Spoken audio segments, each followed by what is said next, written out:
और इस बार एक बार फिर से जनता ने मोदी को चुनकर भेजा है 303 एमपीज के साथ। और ऐसे में जिम्मेदारियां भी बहुत ज्यादा हुकूमत पर बढ़ गई हैं, क्योंकि जब 2014 की बात करें तो गुजरात मॉडल के नाम पर वोट किया गया था, लेकिन अब तो मोदी मॉडल है जो 5 साल उन्होंने काम किया है, उस पर एक बार फिर से सरकार को मौका दिया गया है। अब इस बार के चैलेंजेस बहुत ज्यादा है। तमाम मेहमान मेरे साथ बने हुए हैं जिनसे मैं बात कर रही हूँ। संजय जी, जब हम बात करते हैं, जब भी बात करते हैं कि आगे चैलेंजेस क्या हैं, तो कुछ लोग सबसे पहले बात करते हैं एकदम से राम मंदिर की बात करते हैं, या फिर एकदम से वो कहते हैं 35 से 370। माना कि ये मुद्दे हैं, लेकिन ये किसी को कारोबार नहीं दिला सकते हैं, ये आपके घर में रोजी रोटी नहीं दे सकते हैं। क्या वाकई में ये मुद्दे किन्हीं भी मुद्दों से ज्यादा बड़े हैं?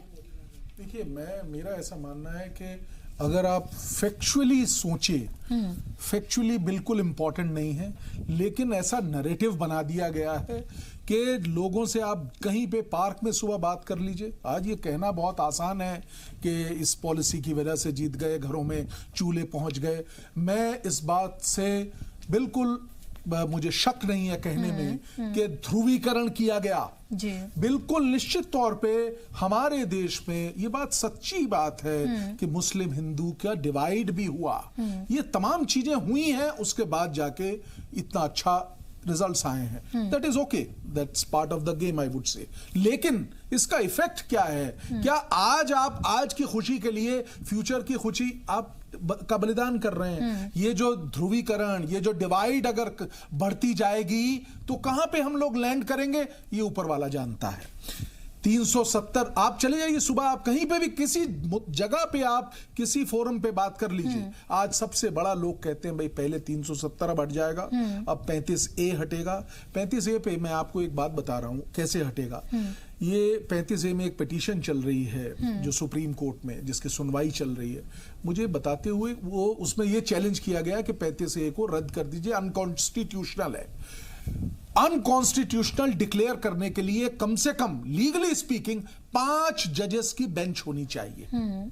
यहां पे जो उसकी सुनवाई हो रही है वो 3 जजेस के बेंच कर रहे हैं। तो ये इशू तो है ही नहीं। और आप पॉलिटिशियंस से या आम किसी से पूछ लीजिए कि सुप्रीम कोर्ट के आगे अब बिल्कुल ये निरस्त होने वाला है। मेरे कहने का भाव ये है, आज की जो आवश्यकता है, जो बहुत अहम है, सारी इकोनॉमिक और तमाम चीजें हैं साथ साथ, वो जरूर अहम है, लेकिन आज की जो एक सबसे बड़ी जो चैलेंज है मोदी सरकार के समक्ष, वो ये है कि आप जो सबका साथ सबका विकास वाली जो भावना है उसको सच्चाई के रूप में लगाना है जी।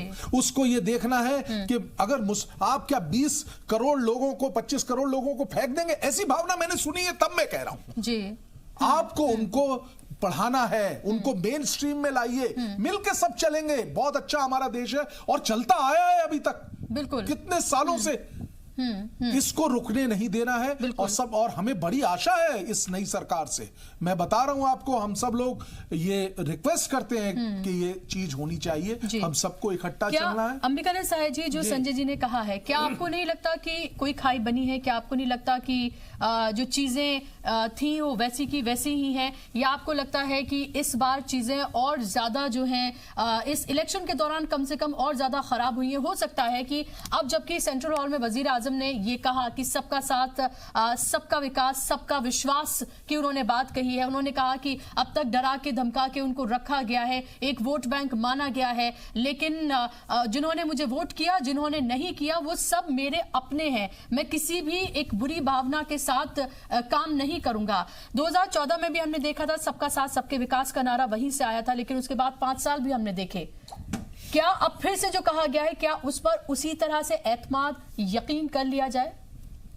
देखिए बुशरा जी, यहाँ चैलेंजेस की बात हो रही है और संजय जी का भी बहुत स्ट्रांग पॉइंट ऑफ व्यू है, उन्होंने बखूबी उस पॉइंट ऑफ व्यू को प्रेजेंट किया है जी। यहाँ मैं देख रहा हूँ पॉलिटिकल लेवल पे सबसे बड़ा चैलेंज क्या है, अगर एक लाइन में मैं कहूँ, और जो आप लोग कह रही हैं, संजय जी भी कह रहे हैं कि नरेंद्र मोदी हिंदू हृदय सम्राट हैं जी, मैं भी मानता हूं। अब चैलेंज क्या है, क्या ये भारत हृदय सम्राट बन सकते हैं? इस इस चीज से वो खुद वाकिफ हैं, इसीलिए संविधान पे मत्था टेकते हैं और सबका विकास, सब पे विश्वास की बातें कर रहे हैं और फ्रिंज एलिमेंट्स पे हमला कर रहे हैं। और एक बहुत बड़ी बात उन्होंने आज की, यदि आपने वाराणसी का स्पीच सुना होगा तो वो किसको टाइट कर रहे हैं और किससे बोल रहे थे? भाजपा के कार्यकर्ता से जी। कोई सपा बसपा के लोगों से बात नहीं कर रहे थे और न ही कांग्रेसियों से कर रहे थे। उन्होंने क्या कहा कि कर्तव्य अधिकार से बड़ा है। यह नहीं चलेगा कि आप भारत माता की जय बोलिए और बनारस के गलियों में पान थूक के फेंकिए। ये माता को आप गंदा कर रहे हैं और फिर भारत माता की जय कर रहे हैं। तो मैं समझता हूं कि सोच सही है और बिल्कुल सही है। अब सोच पे कहां तक अमल होता है। और एक चीज मैंने देखा है बुशरा जी, देश में कहीं कोई खराबी हो तो सबके जिम्मेदार नरेंद्र मोदी। गंगा साफ नहीं हुआ तो नरेंद्र मोदी। एक बात आप समझिए, वो सरकार के मुखिया हैं, लेकिन आपने देखा कि उनमें और सरकार में कितना अंतर है। इनकी एनर्जी लेवल आप देखिए, इनकी डिटर्मिनेशन को देखिए। लेकिन अंबिका जी, देखिए जिम्मेदारी तो लीडर की होती है ना। अगर आप कोई अगर आप घर की भी बात करते हैं, घर का जो मुखिया है उस घर में क्या चल रहा है, क्या गलत है, क्या सही है, उसको किसको टाइट करना है, किसको उसको ढील देनी है, किससे मोहब्बत से बात करनी है, किससे उसे वो गुस्सा दिखाना है, मारना है, ये तो मुखिया की जिम्मेदारी होती है ना। जी बहुत खूबसूरत आपने बात किया। अब इससे बात सॉल्व हो जाएगा। अगर कोई बच्चा घर में गलती करे और बार बार करे तो आप निकाल दीजिएगा घर से क्या? आप अपने बच्चे को कोई नहीं करेगा। कहने का मतलब कि देखिए जंग लगा हुआ एक सिस्टम है और भारत की ब्यूरोक्रेसी तो इसमें मशहूर है। जीएसटी आया और 80 अमेंडमेंट आ गए, लेकिन हम लोग दोष देते हैं नरेंद्र मोदी को। राजनीतिक दृष्टिकोण से दोष दिया भी जाना चाहिए। अब देखिए गंगा सफाई की बात हुई, गंगा का उन्होंने मंत्रालय बना दिया, एक मंत्री बना दिया, फंड एलोकेट कर दिया, वो काम कहाँ तक हुआ जी। लेकिन इशारा मैं एक कर सकता हूँ बुशरा जी, जो मैंने अहमदाबाद में देखा और जो मैंने वाराणसी में देखा। अगर कोई आदमी, कोई भी इस देश में व्यक्ति बनारस की मंदिरों को तोड़कर और विश्वनाथ कॉरिडोर बना सकता है तो मैं समझता हूं उसमें इच्छा शक्ति है। यही काम उन्होंने अहमदाबाद में भी किया था। और मैं नहीं समझता हूं कि आज इतनी हिम्मत राजनीतिक या सामाजिक दृष्टिकोण से देश में कोई कर सकता है। आपको लगता होगा कि आज सहाय साहब इस तरह की बातें कर रहे हैं। मैंने कहा ना, पोस्ट फैक्टो एनालिसिस आसान होता है जी। अब मुझे समझ में आ रहा है कि कहाँ क्या हुआ, कैसे हुआ। और हमें तो अब विश्वास चला है कि नरेंद्र मोदी जिस राह पे जा रहे हैं और आज उनका कद ऑलरेडी भाजपा से कई गुना ज्यादा बड़ा हो गया है। हर वोट मोदी को गया है, न कि बीजेपी को जी। तो अब वेक्स्ट इशू जैसे धारा 370 की बात कर रहे हैं या राम मंदिर की बात कर रहे हैं, मेरी बात मान लीजिए, मोदी जी वही करेंगे जो सुप्रीम कोर्ट कहेगा। ठीक है साय जी, अब वो उसके लिए इंतजार करना पड़ेगा। 5 साल हैं हमारे पास देखने के लिए कि क्या होता है क्या नहीं होता है। लेकिन डॉक्टर सीमा, अगर हम बात करते हैं, क्योंकि हम ये बात कर रहे हैं कि इस बार जो जिस तरह की सोशल इंजीनियरिंग की गई है वो इससे पहले कभी नहीं देखी गई और इसको लेकर बड़े बड़े दावे किए जा रहे हैं कि जो यादवों के लीडर हुआ करते थे उनको यादवों ने वोट नहीं डाला, जो जाटों के लीडर हुआ करते थे उनको जाटों ने वोट नहीं डाला है, और जो दलितों की लीडर हुआ करती थी दलितों ने उन्हें वोट नहीं दिया है। तो एक सोशल इंजीनियरिंग की हम बात कर रहे हैं। हमने देखा कि वजीर आजम नरेंद्र मोदी ने अपनी एक सभा में, एक रैली में उन्होंने कहा था, जब दलितों के ऊपर कई तरह की लिंचिंग के वाकया सामने आए थे, कि अगर तुम्हें ये करना है तो मुझ पर पहले वार करो और मेरे दलित भाइयों पर नहीं। इस तरह की बात उन्होंने कही है। मेरा सवाल यह है कि क्या कथनी और करनी में फर्क लगता है आपको, या फिर आपको लगता है कि जो बातें मजबूती से नरेंद्र मोदी करते हैं जमीन पर वो चीजें क्यों नहीं नजर आती हैं? देखिए ऐसी बात नहीं है बुशरा की, जैसे अभी मैं सुन रही थी कि 20 करोड़ लोगों को आप बाहर करके नहीं रख सकते हैं। किसने बाहर किया 20 करोड़ लोगों को? 5 साल भारतीय जनता पार्टी के शासन को हो गए। इन 5 सालों में कोई ऐसी एक पॉलिसी बताइए जिसमें कि आप ये प्रूव कर सकें कि माइनॉरिटीज को इस सरकार ने आउटकास्ट कर दिया। अगर आप कोई भी पॉलिसी, चाहे आप आयुष्मान भारत को देख लीजिए, चाहे वो प्रधानमंत्री आवास योजना देख लीजिए, चाहे वो उज्ज्वला देख लीजिए, सिर्फ यूपी की मैं बात कर रही हूँ आपको, 20% जो कनेक्शंस दिए गए हैं, जो मकान दिए गए हैं, वो सिर्फ और सिर्फ माइनॉरिटीज को दिए गए हैं। तो एक ये जो मोदी की छवि प्रेजेंट की जाती है कि वो डिवाइडर इन चीफ है, पहली बात तो ऐसा बिल्कुल नहीं है। 5 साल में एक भी पॉलिसी आप ऐसी नहीं बता सकते। ये एक परसेप्शन है, एक निगेटिव परसेप्शन है जो कि अपोजिशन ने और कुछ हद तक मीडिया ने उनके बारे में क्रिएट किया है। दूसरी बात जो आप कह रहे हैं, जब बार बार हम ये कहते हैं कि 50% लोगों ने मोदी सरकार को वोट दिया, तो हमको ये मानना पड़ेगा कि उनको लगभग हर तबके ने अपने प्रधानमंत्री के रूप में स्वीकार किया है। और जब लोगों ने उनको प्रधानमंत्री के रूप में स्वीकार किया है, तो कहीं ना कहीं उन्होंने लोगों के उस जरूरी हिस्से को चुना है जहां पे लोगों को लगता था कि इस चीज को लेकर के हम अभी तक पूर्णतया नेग्लेक्टेड थे। तो मोदी जी जो आए हैं, या जिस तरीके से इन्होंने अपने कद को बड़ा किया है, अगर आप देखिए 2014 के प्रधानमंत्री मोदी की स्पीच को और 2019 के प्रधानमंत्री मोदी की स्पीच को, तो इसमें एक बहुत बड़ा अंतर है। दूसरी बात यहाँ पे मुझे, इसीलिए मैं कथनी करने की बात कर रही हूँ कि देखिए स्पीच जब आप देते हैं सेंट्रल हॉल से, आपने बहुत बड़ी बड़ी बातें की, जाहिर सी बात है कि स्पीच बहुत अच्छी स्पीच थी, बहुत तारीफ उसकी हुई है, लगा कि एक स्टेटमेंट लाइक स्पीच थी। लेकिन आप ये देखें कि क्या 5 सालों में जो लिंचिंग हुई है, जो तमाम वाकयात हुई हैं। एक मिनट में मैं एक पॉइंट आपको बोलना चाहती हूँ। लिंचिंग में भी हम सेलेक्टिव हैं।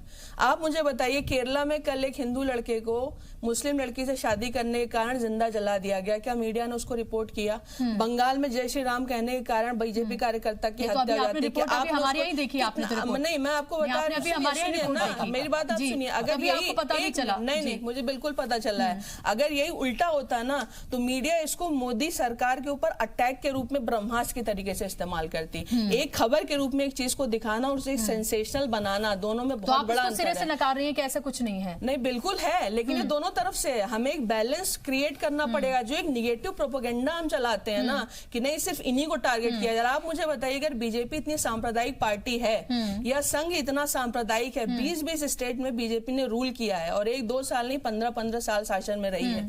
एक जगह मुझे बताइए जहां से आपको माइनॉरिटीज का एक्सोडस दिखाओ। माइनॉरिटी कहां से भागे? कश्मीर से भागे, बंगाल से भागे, आसाम से भागे। लेकिन उन पॉलिटिकल पार्टीज को आप कम्युनल नहीं कहते हैं। आप उस पॉलिटिकल पार्टी को कम्युनल कह रहे हैं जिसके राज में आज तक एक भी माइनॉरिटी नहीं। लेकिन अगर इसके बारे में अमित शाह अगर एनआरसी का मुद्दे पर अगर अमित शाह ये कहते हैं, तमाम माइनॉरिटी मुसलमानों के अलावा अगर वो कहते हैं कि 6 साल यहाँ रहते हैं तो उन्हें शहरियत दी जाएगी, तो फिर क्वेश्चन उठता है। मैं आपके पास लौटूंगी डॉक्टर सीमा, मैं आपके पास लौटूंगी। विजय जी, ठीक है। विजय जी, ये बताइए कि क्या आपको लगता है कि, मैं आपके पास आ रही हूँ यहाँ से, कि क्या आपको लगता है कि जितना आप मोदी को नेगेटिव करेंगे, जितने आप उनके बारे में गलत बात करेंगे, या फिर उनको कम्युनल डिवाइडर इन चीफ इस तरह की बातें, या फिर एक खास तबके के जहन में उनको लेकर जो एक तस्वीर बनी है, जितना आप इस तरह से करेंगे, क्या आपको लगता है कि उतनी मजबूती के साथ उनके सपोर्टर्स उनके साथ खड़े होंगे? देखिए, निश्चित रूप से आपको ये समझना पड़ेगा कि ये हिंदुस्तान में कम्युनिकेशन एक बहुत इंपॉर्टेंट चीज है। एक कम्युनिकेशन है जो आप ऑब्वियस करते हैं थ्रू मीडिया, एक कम्युनिकेशन चलता है सोशल मीडिया के माध्यम से। दोनों का नैरेटिव बहुत अलग है। जब आप कोई भी चीज को कहते हैं कि ये चीज खराब है या ये मेरे खिलाफ है, तो आप ये निश्चित रूप से कहना चाहते हैं तो वो किसी और के साथ तो है। आप उसको संगठित भी करते हैं। जब आप अपने आप को अलग करते हैं तो आप दूसरे ग्रुप को भी संगठित करते हैं। यही पॉलिटिकल मिस्टेक जितनी ऑपोजिशन पार्टी है वो करते रहे। उन्होंने जो माइनॉरिटी कम्युनिटी थी उसको सिर्फ ये कहा कि आप हमारे साथ रहो। जब आप एक अपीजमेंट पॉलिटिक्स करते हैं तो जो मेजॉरिटी सेगमेंट है वो भी ये देखता है तो क्या मेरे को इस देश में जगह नहीं है, तो वो भी संगठित होने करता है। आप उसको जगाना शुरू करते हैं। इस बात को आप समझिए कि ह्यूमन साइकोलॉजी है। आप ह्यूमन नेचर जो है ना वो कभी न्यूट्रल नहीं होता, वो हमेशा बायस्ड होता है। या तो आप मेरे साथ हैं, या तो आप मेरे दोस्त हैं, या अनजान हैं, या मेरे पक्ष में नहीं हैं। लेकिन जब आप पॉलिटिकल नैरेटिव ये करते हैं कि नहीं आप मेरे साथ हैं, मुझे उससे मतलब नहीं है, और एक आदमी कहता है कोई बात नहीं मैं तेरे साथ हूं, तो इसका मतलब क्या है? कहने का मतलब ये है कि आपने खुद जो आज पार्टियां लूज करी हैं इलेक्शन, वो खुद जिम्मेदार हैं माइनॉरिटीज की जगह मेजॉरिटी को संगठित करने में। और जब माइनॉरिटीज को भी ये लगता है कि मेरे को बेनिफिट मिल रहा है, आप देखिए फर्क है विद इन माइनॉरिटी, जिस तरह से एक मेल वोटर सोचता है उस तरह से फीमेल वोटर नहीं सोचता है। इस बात को आप समझिए, मेल हमेशा इनकम साइड को ध्यान रखता है, फीमेल हमेशा वेलफेयर साइड को ध्यान रखता है। और मोदी जी की जितनी स्कीमें रही वो वेलफेयर ओरिएंटेड रही। इसीलिए जहां मुस्लिम बहुल क्षेत्र थे वहां पे भी बीजेपी की कैंडिडेट जीते, क्योंकि मुस्लिम महिलाओं ने पॉलिटिक्स से हटके ये देखा कि काम किसने किया। तो they are more mature than I will say that male minorities, women minorities are more mature in understanding कि कौन डिलीवर कर रहा है। और मुझे लगता है कि ये इस देश में नैरेटिव अब बदलेगा। अब वो ये बात तो पक्की है कि आप 20% और 80% की अगर आप बात करेंगे तो चुनाव ऐसे ही चलते रहेंगे। अगर आज ऑपोजिशन पार्टीज को अपनी जगह बनानी है इस हिंदुस्तान की राजनीति में, नैरेटिव बदलना पड़ेगा, इकोनॉमिक्स को सामने लाना पड़ेगा, क्योंकि पॉलिटिक्स ऑफ डिवाइड खत्म हो चुका है। अब जब तक आप एक अल्टरनेट डेवलपमेंट मॉडल इस देश को नहीं दोगे, जनता आपकी बात नहीं सुनेगी, क्योंकि पुराना नैरेटिव एग्जॉस्ट हो चुका है। और जो यूथ ऑफ इंडिया है वो अब उसी बात में, आज आप अपने कॉलेज में देखिए कि कितने बच्चे जात पात की बात करते हैं। मैं बचपन में जानता था कि बचपन में बच्चे पूछा करते थे आप कौन सी जात के हो। आज का यूथ उसी कॉलेज में ये नहीं पूछता आप कौन सी जात के हो। दुनिया बदल गई है, लेकिन हम, क्योंकि 1960 से जो हमारे आज ऑपोजिशन के लीडर्स हैं वो सब 60-70 प्लस हैं, उनकी सोच आज भी 1950 और 60 की है। तो राहुल गांधी जी को और बाकी लोगों को भी, जितने सीनियर लीडर हैं 70 प्लस, उनको एक मार्गदर्शन मंडल में डाल देना चाहिए ताकि एक नई सोच आए। ओके, यासिर जिलानी साहब, मुझे बताइए कि जो यकीन है जिसकी बात की गई है, जिसकी बात खुद वजीर आजम ने की है, वो यकीन किस तरह से पैदा किया जाएगा? कौन पैदा करेगा वो यकीन? देखिए, ये आपको मैं एक चीज बिल्कुल कंफर्म कर रहा हूँ, और आप ये समझिए कि भारत के लोगों को यकीन हो चुका है, चाहे वो कोई भी तबका हो, सिख हो, ईसाई हो, मुसलमान हो। अगर ऐसा होता तो शायद वाले लोग हैं, नहीं, देखिए अगर ऐसा होता तो शायद वजीर आजम ये ना कहते कि हमें उनका यकीन जीतना है। देखिए, इसलिए उन्होंने कहा है कि वो हमारी जो संस्कृति है भारत की, वो वसुदेव कुटुंबकम पे यकीन करने वाली संस्कृति के हम लोग हैं। और हमारा जब प्रधानमंत्री इतना बढ़ के इतना बड़ा दिल दिखाता है, तो मुझे लगता है कि अब जो बायस लोग कुछ मीडिया में बचे हैं और कुछ संजय चड्ढा जी जैसे जो कांग्रेस सोच के अभी भी हैं, उनको अपनी सोच को बदलनी पड़ेगी। नहीं, यासिर जिलानी साहब, ये गलत बात है। कांग्रेस सोच आप कैसे कह सकते हैं? मैं सच्चाई बता रहा हूं। इंडिपेंडेंट कोई अगर बात अगर कर रहा है, सबने सुना था तो मैंने कुछ नहीं बोला, मुझे आप सुने। नहीं, ये नहीं कह रही, देखिए, नहीं, मैं ये कह रही हूं, और लोग जो बात कर रहे हैं आपके पक्ष की, आपने तो नहीं कहा कि वो बीजेपी प्रो है। नहीं, मैंने इसलिए नहीं कहा। मैं संजय जी मेरे मित्र भी हैं, और भाई जो बात ये कह रहे थे, देखिए ये जो ध्रुवीकरण की इन्होंने बहुत, संजय जी जिस तरह से ध्रुवीकरण को आप बहुत जबरदस्ती से बोल रहे थे, आप जिस तरीके से 20 करोड़ मुसलमानों को अलग कर रहे थे, यही कांग्रेस करती है। इसीलिए कांग्रेस ने आज जो कांग्रेस बर्बाद हो गई, यही नजरिया उसका रहा, मुसलमानों को हाशिए पे लाके छोड़ दिया, उनके लिए कुछ नहीं किया। कम से कम ये मौजूदा सरकार के लोग सोच तो रहे हैं कि इनके वेलफेयर के लिए क्या करना चाहिए। ये एक बहुत बड़ी बात है जो मैं बहुत जिम्मेदारी के साथ कह रहा हूं।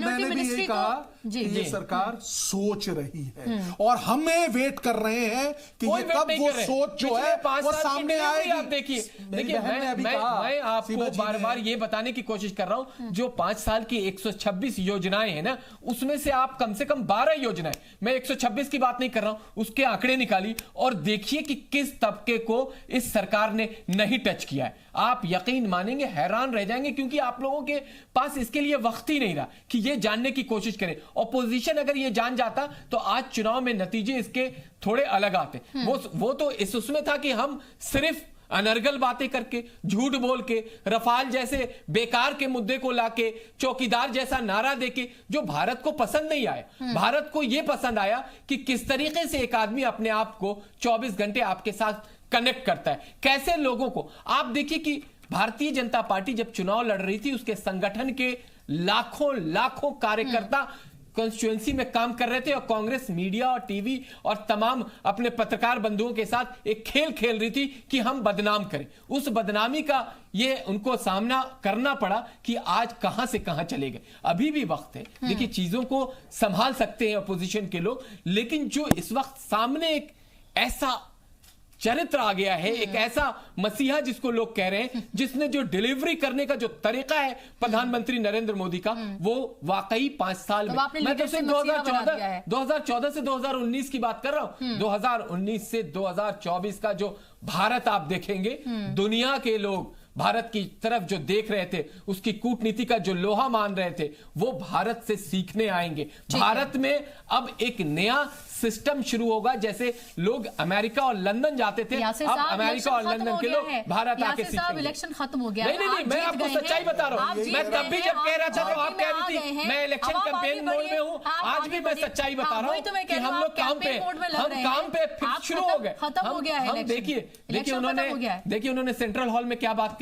उन्होंने बनारस में अपने आप को एक कार्यकर्ता का, जहां हजारों भारतीय जनता पार्टी के कार्यकर्ता थे, उनसे मुखातिब होते हुए प्रधानमंत्री भारत का कहता, आप इतिहास उठा के देखिए, आजादी के बाद इतिहास उठा के देखिए, नहीं मैं नहीं कहूंगा, इतिहास उठा के देखिए कि कोई प्रधानमंत्री अपने आप को ये उसने कहा हो अपने कार्यकर्ताओं के बीच में कि मैं कार्यकर्ता हूं और आप जो कहेंगे, आप जो मुझे ऑर्डर देंगे, आपने ऑर्डर दिया मुझे कि मुझे 1 महीने काशी नहीं आना है तो मैं नहीं आया। ये बात उन्होंने कही। इस तरह की वाणी लोगों को पसंद आती है, जो सच्ची होती है, जो सच है, जो सच है, उसका सामना करना चाहिए। विरोधी हैं वो भी मानेंगे कि उनसे बड़ा ओरेटर जो है अभी देखा नहीं गया और कोई है नहीं, और यही उनकी यूएसपी है, जो कनेक्ट है, जो कनेक्ट सीधा वो पैदा करते हैं लोगों से, सीधा जो बात करते हैं, सीधा जो संवाद होता है, वही उनकी यूएसपी है। चड्डा जी आप कुछ बोल रहे हैं। मैं कह रहा हूं, आपने, मैं आप ही की बात को continue, there is no comparison between Modi and Rahul. Modi Himalaya है और वो राहुल बहुत छोटे हैं। मैं इनको बताना इसलिए चाह रहा हूं कि मैं कांग्रेस से मेरा कोई लेना नहीं। पहली बात जो मैंने कही, आप जैसा बुद्धिजीवी अगर ध्रुवीकरण की बात करेगा, 20 करोड़ मुसलमानों को अलग करने की बात करेगा, तब ये कहना पड़ेगा। परिप्रेक्ष्य में कह रहा हूं, आप छोड़ दीजिए, मैं किस परिप्रेक्ष्य में कह रहा हूं ये सोचना पड़ेगा। आप बोलने के लहजे में आप उसको ये सोचिए कि उन मुसलमान जो 20 करोड़ मुसलमान भारत के हैं, उनको मेन स्ट्रीम में कैसे लाया जाए, ये सोचिए, ये कर रहा है सरकार, कर रही है। आप दिख नहीं रहा, उसमें आप उसमें आग में घी डालने का काम कर रहे हैं। मैं आग में घी नहीं, मैं एक बार 100 बार दिखाया। चड्डा जी, सेम वॉइसेस होनी चाहिए, और जब तक आप चेक एंड बैलेंस नहीं रखेंगे किसी चीज का, तो जाहिर सी बात है कि फिर आप किस तरह से अकाउंटेबल ठहराएंगे। तो सवाल उठाने लाजमी है, सवाल उठाएंगे तभी सरकार आगे बढ़कर काम करेगी, वो देखेगी वो कहां गलत है कहां सही है। सवाल उठने जरूरी है, you don't need to be defensive. आपने जो कहा वो अपनी बात को आप आगे भी रख सकते हैं, और इस तरह के इल्जामात लगने से आप अपने आप को पीछे मत रखिए। बहुत बहुत शुक्रिया आप तमाम मेहमानों का स्टूडियो में आने के लिए, इस बहस का हिस्सा बनने के लिए। देखना ये होगा कि आगे 5 साल जो बड़े बड़े वादे किए गए हैं फिर से मैनिफेस्टो में, या उसके बाद सेंट्रल हॉल में जो वजीर आजम की स्पीच थी जिसकी बहुत तारीफ हुई है, आगे 5 सालों में देखना बेहद जरूरी है कि क्या किया जाएगा।